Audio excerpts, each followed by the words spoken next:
Hi, everybody. This is Mr. Risk with economics class. Here, I have some stuff that I'm going to show you today. I have some readings in the textbook that I want you to do, and then something that I would like you to turn in on Monday. Okay. So this chapter is going to be about demand. So if you go to your email, look at the PowerPoint, you can get a copy of what I'm doing here. Okay. And then here are the test or the questions to turn in. Okay, that's going to be due Monday. That's what I'm going to have you turn in. And then the textbook too. I'm going to have you read some sections from the textbook, and that is there also. Okay. So first we're going to start with some terms, and I'm going to try and explain some stuff as best as I can.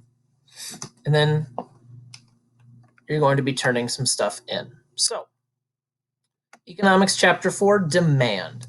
The amount of a good or service that customers are willing and able to pay at a given price. So what that means is, at a certain price, how much, how many are you going to buy? So let's give an example, pizza. Okay, if a pizza is $5, you might buy 2 or 3. If a pizza is $10 for a whole pizza, you might buy 1. If a pizza is $50, you're probably not going to buy any, because $50 would be a lot for a pizza. So it's the amount of a good or service that customers are willing and able to pay at a given price. Now, good would be something physical, like a shirt, a tie, a pizza, a sandwich. A service, that would be like somebody washing your car. Okay, that would be an example of a service. All right, so income, the amount of money a person makes. So how much money you make is your income. And we're going to see how income will affect demand. How does income relate with demand? We're going to talk about that later. Demand curve. Demand curve. A way to explain the law of demand in a picture. The picture shows price and units demanded at each price. So let's just look right here on this picture. $50, nobody's going to buy it. Okay. $45, 10 people are going to buy it. $20, 60 people are going to buy it. Now I'm going to kind of show you how I'm looking at this graph. So I can do it a couple different ways. Let's use that example of pizza again. If I have pizza for $25, so I'm a pizza salesman, and it's sold at $25, about 50 people are going to buy it. Okay. If pizza is sold at $5, about 90 people are going to buy it. Okay, so that's the example there. The cheaper things are, the more people are going to buy. Okay, so I'm going to say that again. The cheaper things are, more people are going to buy it. So you're going to see graphs like this a lot. Price is here on the y-axis. Quantity is here on the x-axis. Price is how much something costs. Quantity is the number that is sold. Okay, so the cheaper, $5, people are going to buy more. The more expensive, less people or fewer people are going to buy. Okay. So, lesson 1, the law of demand. Demand is the amount of something people are going to buy. If something is cheap, are you going to buy more or less? So we had that example of pizza. Let's give the example of shoes, okay? Our classroom, let's say there's 20 kids in our classroom. If a really nice pair of shoes is $300, are many people going to buy it? Probably not. Maybe one person. Maybe one person will buy it. If a pair of shoes is $100, how many people would buy it? I don't know, maybe 5 or 10. Okay. If a pair of shoes was $20, how many people would buy it? A really nice pair of shoes, maybe 15 or 20. Maybe probably a lot more people would buy it. Okay, so let me show you here on another graph. Okay. Price and quantity, how much it costs, the number sold. Okay, so shoes, $300. Let's say we'll have one person. $200. Let's say 3 people buy it. $100, 10 people buy it. And then $50, 15 people buy it. Okay. All right, so I hope that makes sense. At $300, you can see one person buys it. $200, maybe 3 people. Okay. $100, maybe 10, and $50, 15. Okay, so that's how I get the points there, and then I connect them to make the demand curve. Okay. Now, when we get to supply will go the other way. We're not there yet. But one thing that's easy to remember is demand goes down. Anytime you're talking about demand here, the curve goes down. All right. So moving on. If something is cheap, are you going to buy more or less? More, right? If it's less expensive, you're going to buy more. So demand curve for pop. This is another example. Okay, reading the graph. If pop is $2, one person buys it. So we go over here to $2, one person's going to buy it. If pop is 50 cents, 5 people will buy it. So at $2 here, one person buys it. At 50 cents, 5 people will buy it.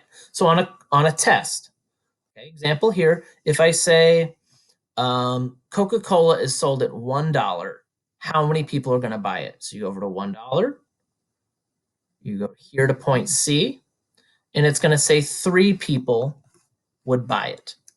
Okay. All right. Another way to look at it is a demand schedule. This is the same information, but instead of being in a graph, it's on a table. So you can look at demand in a graph or table. Here's the demand schedule. So this is the demand schedule in a table. It gives you the same information as a demand curve. So this information here is exactly the same as the information here. Okay, both give you the same information. All right, so go ahead and stop. I want you to read pages 61 through 64 in your textbook. Fill out questions 1 through 6. All right, so I'm going to show you how to do that. So in your email, go to where it says textbook chapter 4.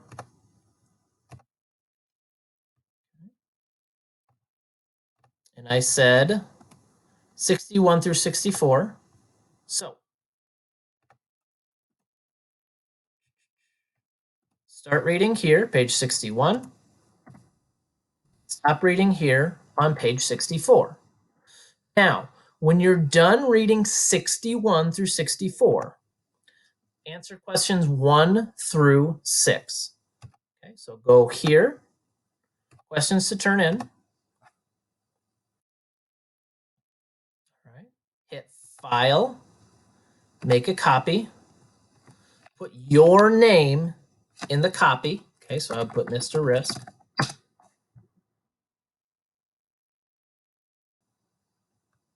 And now you can write on it. So we're going to look at those terms: demand, demand curve, income, prices, and rises.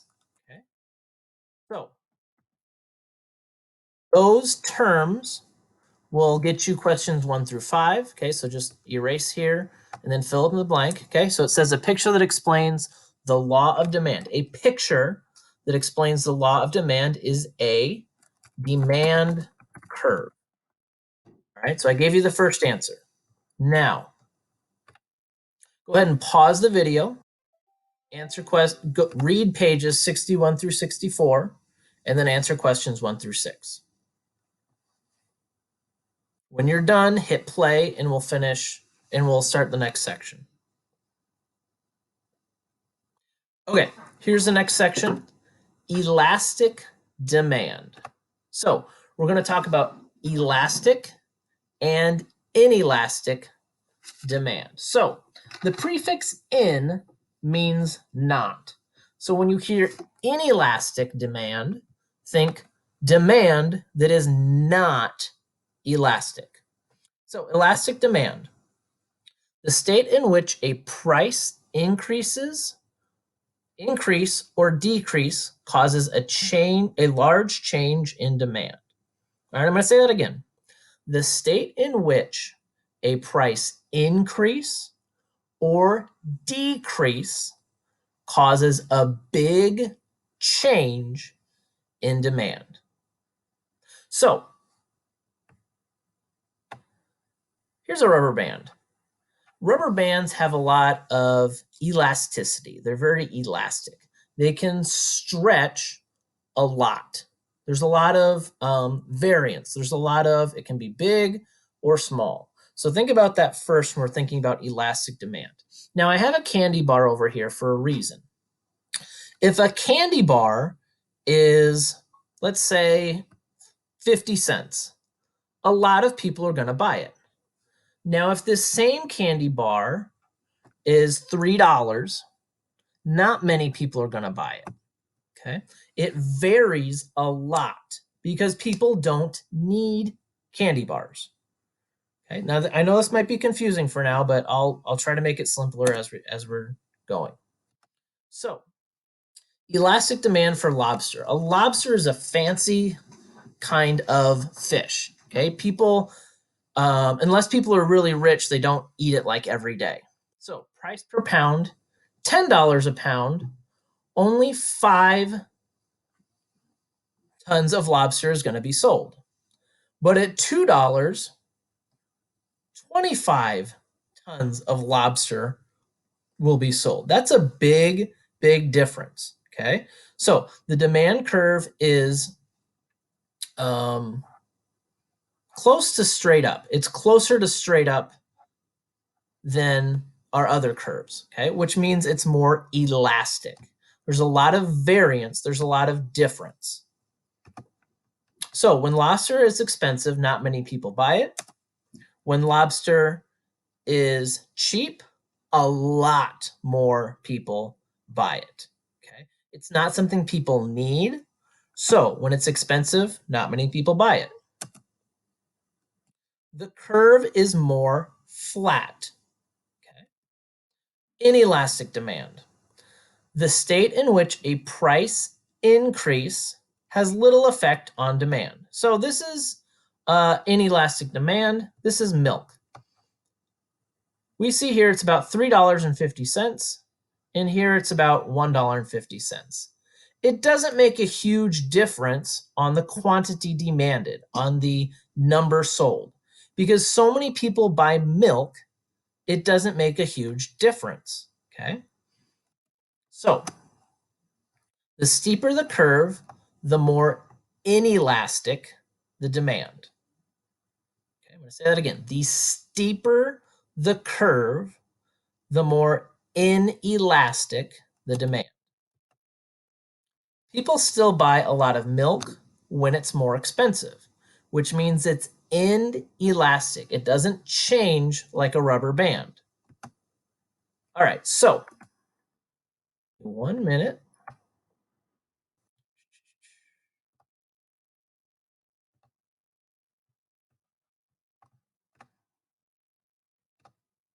So elastic or inelastic? Salt is inelastic, right? So salt you put in your food.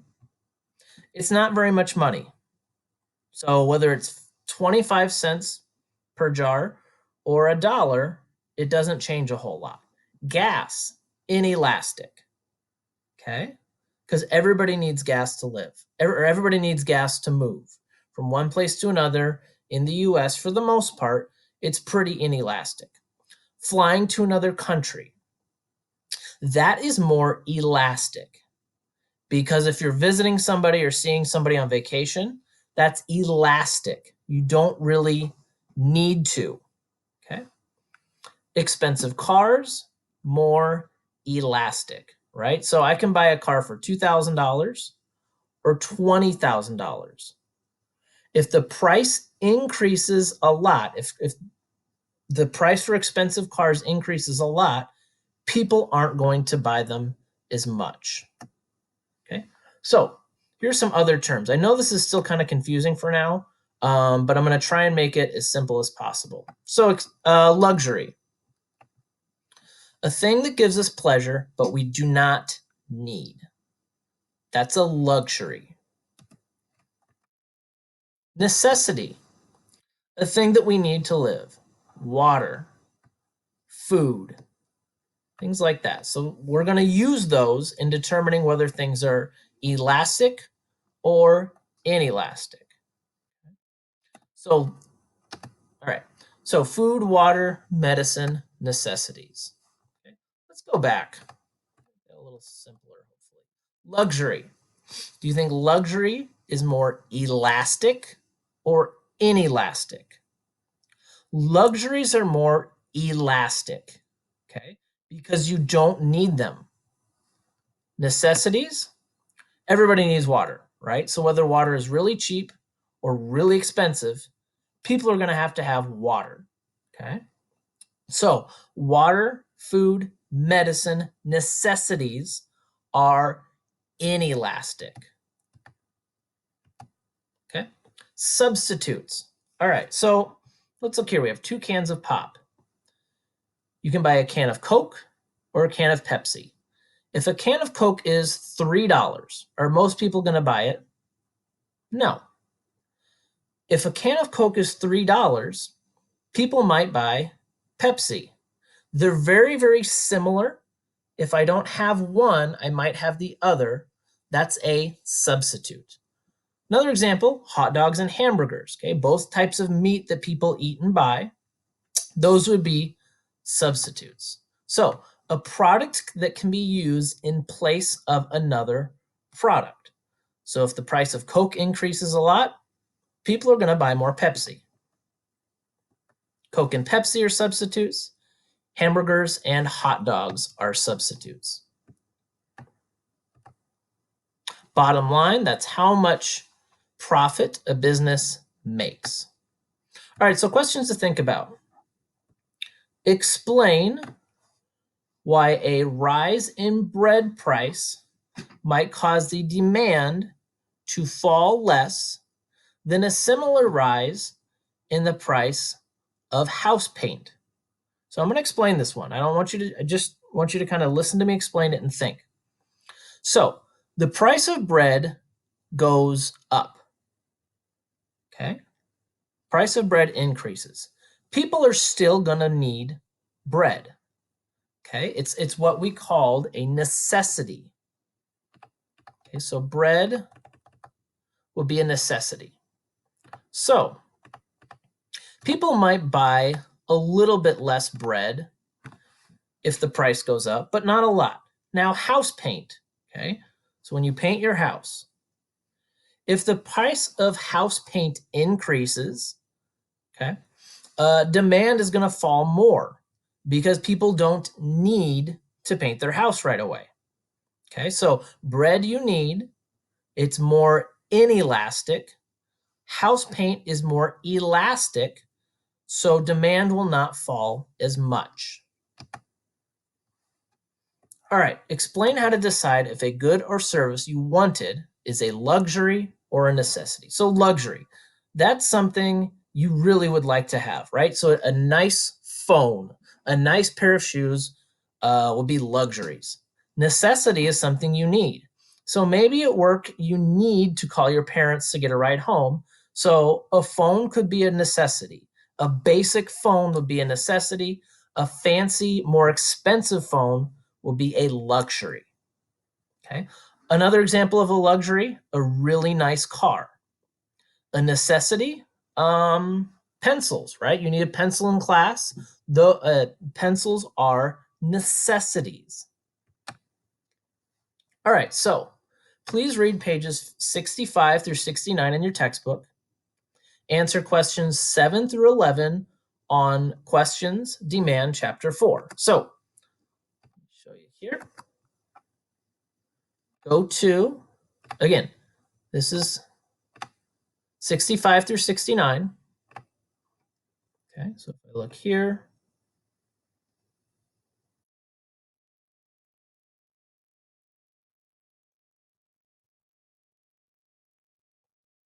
okay, so start reading here.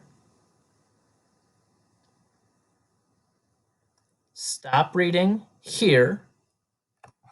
When you're done, answer these questions. Answer questions 7 through 11 right here on your page. Okay, so hit pause, read pages 65 through 69, and answer questions 7 through 11. When you're done, hit play again. Okay, so I hope you've read those sections. I'm going to continue here. Utility, the usefulness or satisfaction a consumer gets from a product. So, how useful something is.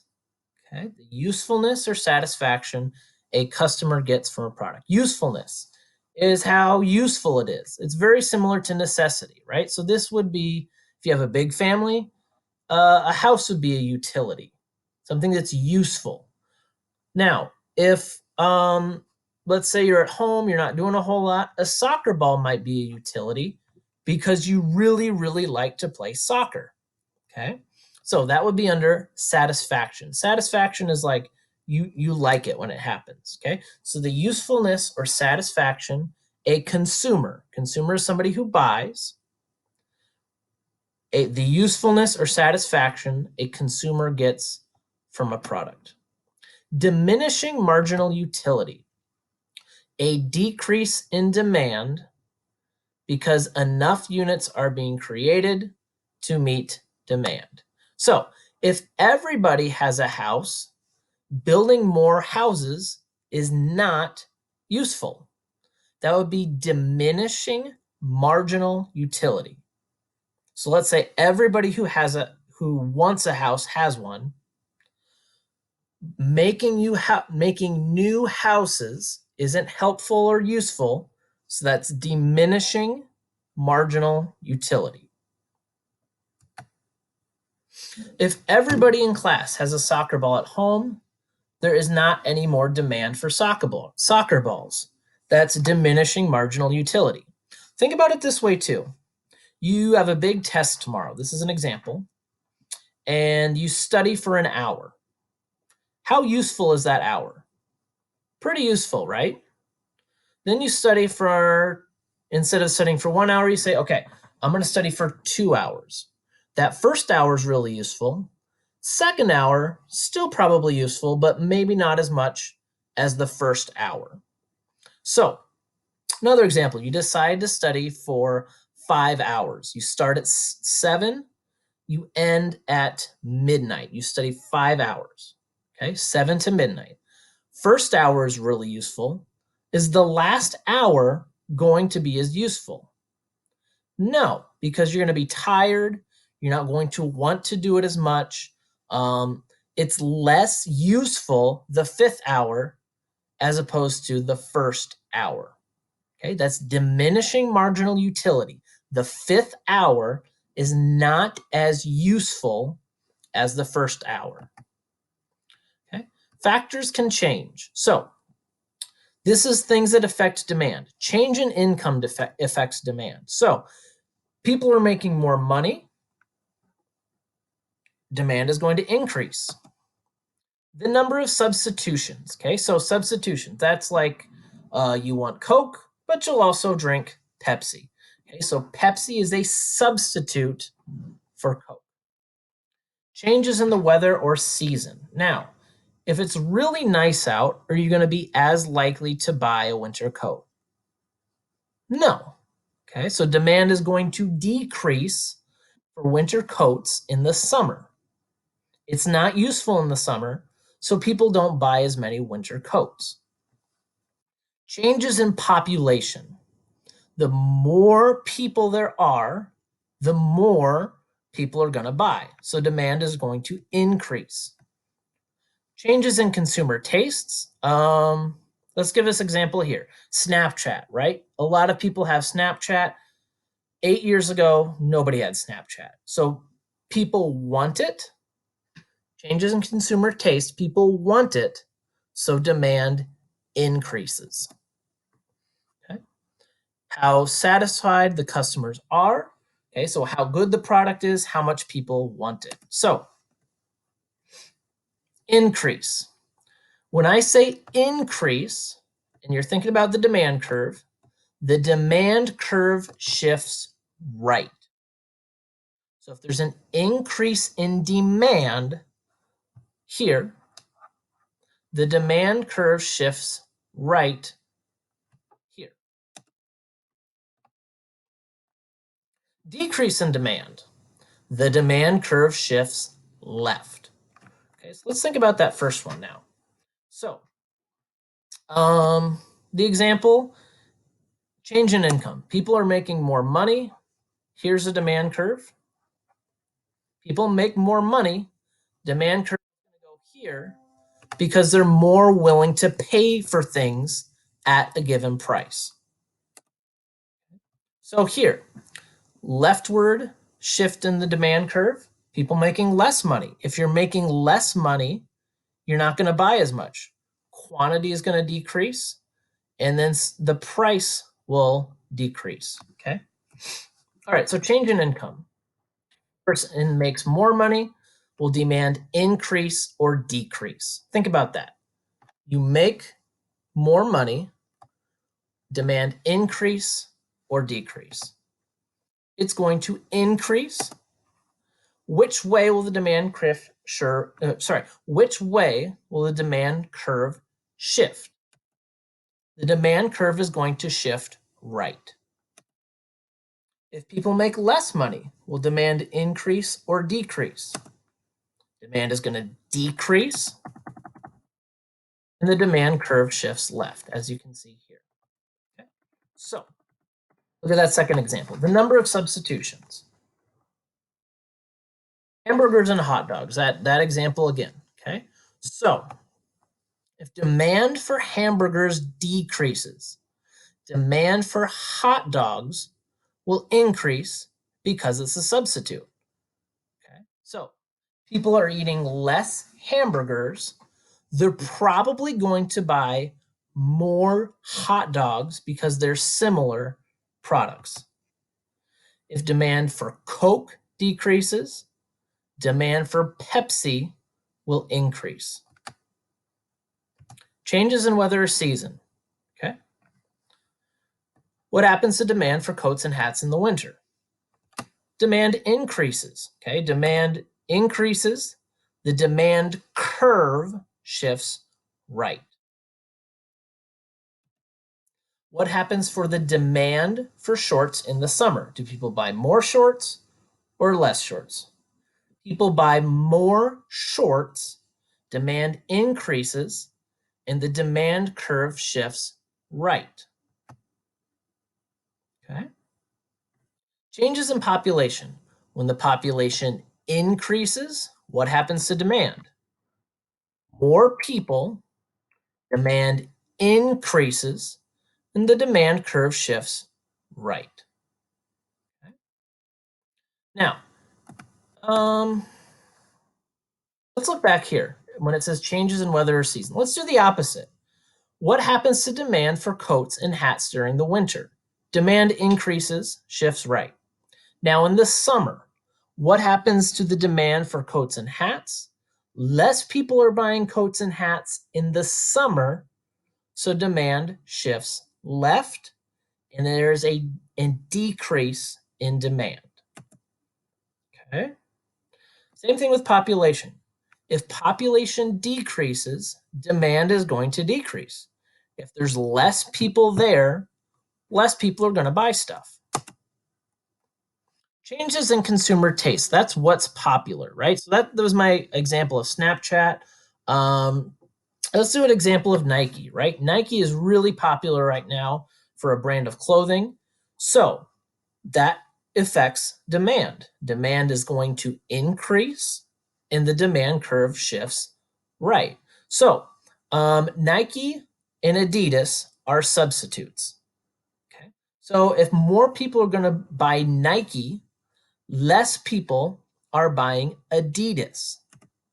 Okay. So the demand of Adidas would decrease and the demand curve shifts left.